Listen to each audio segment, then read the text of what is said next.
বোরাইচণ্ডী মা। চন্দননগরের বোরাইচণ্ডী তলায় অবস্থিত এই বোরাইচণ্ডী মায়ের মন্দিরটি ঊনবিংশ শতাব্দীতে নির্মিত।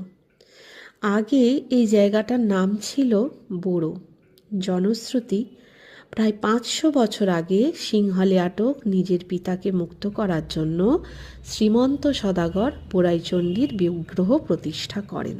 দুটি দোচালা বা এক বাংলা জোড়া দিয়ে এই ধরনের মন্দির তৈরি হয়। সেই জন্যই হয়তো এই স্থাপত্য শৈলীর নাম জোড় বাংলা। মন্দিরের প্রথম দোচালাটি অলিন্দ এবং দ্বিতীয় দোচালাটি গর্ভগৃহ, অর্থাৎ যেখানে মা রয়েছেন। মন্দিরটিকে যদি পাশ থেকে ভালো করে না দেখা যায় তাহলে বোঝার উপায় নেই যে মন্দিরটি জোড় বাংলা।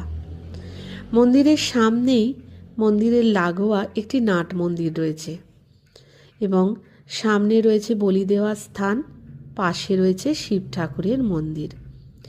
গর্ভগৃহে চতুর্ভুজা মা বোরাইচণ্ডী প্রতিষ্ঠিতা। মা মূলত নিম কাঠের তৈরি হলেও অষ্টধাতুর পাত দিয়ে মোড়া। মায়ের সেবায়েতরা নিত্য মায়ের সেবা কাজ পরিচালনা করে থাকেন। চন্দননগরে কখনো ঘুরতে এলে এই বোরাইচণ্ডী মায়ের মন্দিরে আপনারা একবার দর্শন করে যেতে পারেন।